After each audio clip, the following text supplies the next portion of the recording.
So despite popular belief, I'm here to tell you that you can still be flexible with your diet, but also accurate with it and still get where you want to be. And especially if you're someone who's always struggled with the all or nothing mentality, a lot of yo-yo dieting, this is going to be a video you want to make sure you watch all the way through to the end, because it's going to have a lot of helpful tips to help put that to rest and finally get where you want to be.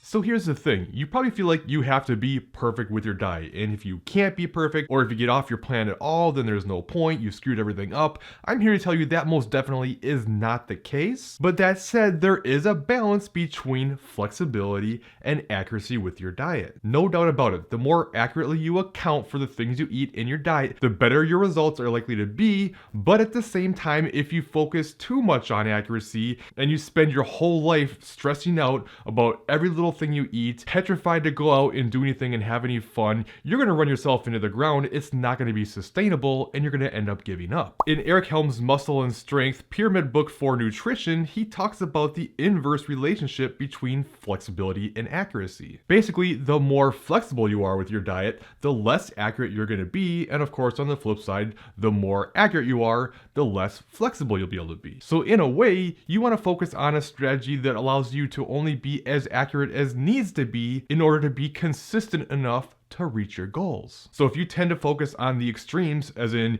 you're extremely accurate, extremely focused, but then panic anytime things are out of your control, you feel like you've ruined things because you got off a little bit, or you don't know what's in the food you eat, so there's no point, and then fall into the other extreme because of it and go into complete effort mode and eat everything in sight, living in these two extremes basically makes it almost impossible, if not impossible, to actually reach your goals in the long run. Sure, you can have this extreme focus for short periods of time until willpower finally runs out or something happens in life and you inevitably get knocked off track and have to start over. But at the same time, just because life happens, which is always going to happen, right? There's always going to be situations out of your control, things are going to get more challenging, so you can't just completely stop because it happens, but that doesn't mean there aren't ways to work around it, or I should say with it. But as always, there's no right or wrong answers, you just have to determine your own unique balance, which is what I hope to help you accomplish by the end of this video. And one thing you do need to consider is there's going to be different phases, not only of your own life, but also your fitness goals at the time.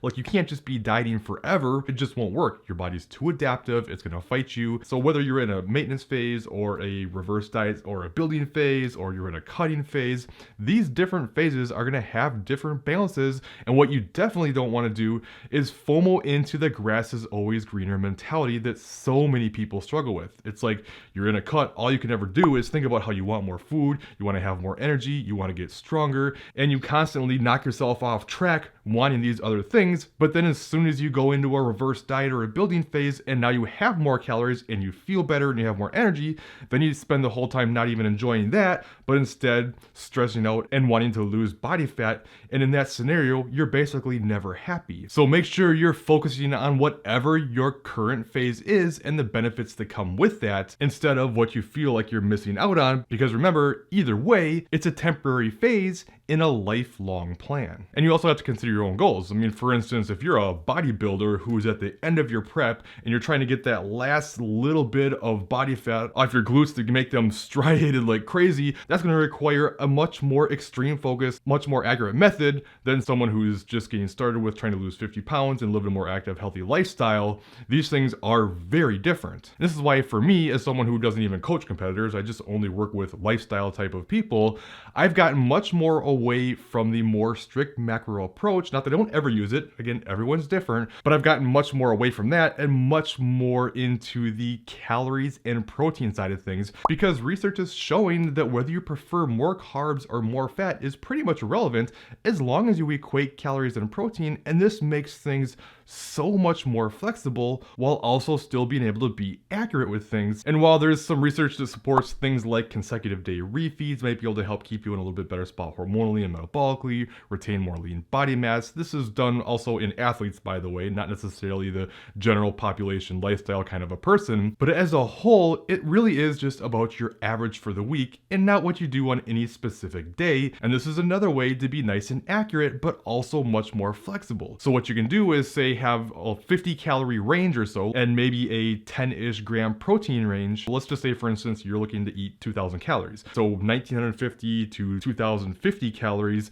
And that's the average you're looking to hit by the end of the week, but not every single day. You can go above one day, you can go below another day, you can hit it the next day and have all these ups and downs. But as long as that average is working out, you're pretty much going to get the same results. And this gets you away from feeling like you have to be so perfect all the time. If you have this live or die mentality off of every single day, eventually you're just going to die. You're not going to be able to do that every day for the rest of your life. And this way you can bank up some calories if you have an event coming up, or if you decide you're a bit more hungry one day or less another day. It gives you so much more freedom while still keeping things accurate. Though for what it's worth, what I don't recommend is trying to make up for any kind of binge you have. If you overdo it big time one day, don't try to starve yourself and make up for it. Just get back on track with your normal routine. But that's a topic for a different video. I've actually covered that. If that's something that you're interested, just leave me a comment in this video and I'll shoot you a link for it. But I find if you struggle with a binge restriction mentality, trying to restrict after your binge is the very thing that keeps you stuck in that pattern. Now, another thing we can look at in terms of flexibility versus accuracy with your diet is whether you should be measuring your foods or not. And of course, the more you measure, the more you use a food scale, the more accurate things are going to be, the more likely you are to get the results you want. There's plenty of research shows that people are just not good at accurately accounting for their intake, and lots of eyeballing of portion sizes can make a huge difference, let alone all the little extra bites and nibbles and tastes that you don't actually count for. But a way you can measure your foods without making it feel too overwhelming and too tedious is just focus more on the very calorie dense foods instead of feeling like you have to measure every tiny little thing. For instance, if you're off by 30-40 grams of peanut butter, you're off a few hundred calories, whereas if you're off by 30 or 40 grams of broccoli, you're only going to be off by like 10 or 15 calories. So putting too much hyper focus on the foods that have almost no calories to begin with and feeling like that's overwhelming you, there's not a lot of value to that. It doesn't mean you can't if you want to and you want to be as accurate as possible. Great. Which, speaking of measuring, I do recommend measuring on a food scale versus volume, like cups and things like that, because it's just much more accurate. Understand, a gram is always a gram. If you put a bowl on a food scale and say you're eating cereal and you pour it in there, you know exactly how many grams you have. But if it says a quarter cup is a serving and then you put that in a measuring cup, well, different foods have different spaces between them. It can be a little tilted one side to the other side. You can be more packed down versus looser. It can make a big difference, whereas the grams are always going to be accurate and the same. And in my opinion, it's actually much faster and easier to measure on a food scale than it is with cups. All right, some other scenarios that may get you in trouble a lot, and it's the scenarios where you just don't know what's in the food you're eating. This can be going out to a restaurant, this can be going to a party where there's a lot of different things, or they're making big dishes with a lot of stuff together. You don't know exactly what's in it. It can feel like, well, I'm not able to track that, so now there's really no point. And especially if you're in that all or nothing mentality, the worst thing that you can do is fall into that and feel like, well, I don't know, so I might as well just get as much in as I possibly can now before my diet starts again tomorrow. So again, you don't necessarily have to track in these situations, but you do want to stay away from having that thought process. But at the same time, I still think there's value in taking time up front and learning how to track some of these things in a way that you ballpark things and at least start to get an idea of what it looks like, not feeling like just because you don't know, there's no value.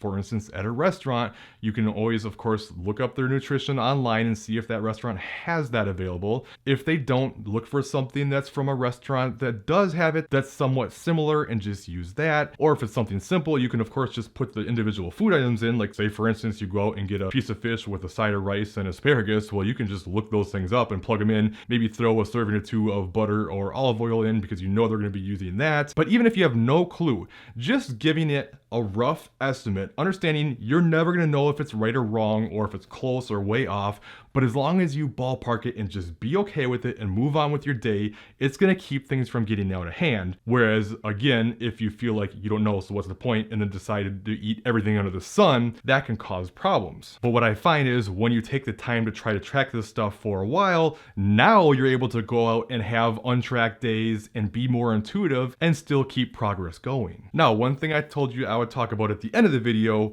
was looking at foods as either good or bad, or right or wrong, and how this mentality keeps you in that all or nothing mindset and absolutely wrecks you, not only from physical progress, but as well as your own mental happiness. However, as you can see, this video is long enough. I have a video talking about how I honestly, truly believe there's no such thing as bad foods, and I have some pretty good evidence, in my opinion, to support this. So if you struggle with looking at foods as good or bad, make sure you check out this top video next, and I think you'll find it really helpful to get you past that and start working towards a more sustainable plan and getting the body you want. Otherwise, I think you'll like this bottom video instead, and I'll see you in one of those other videos.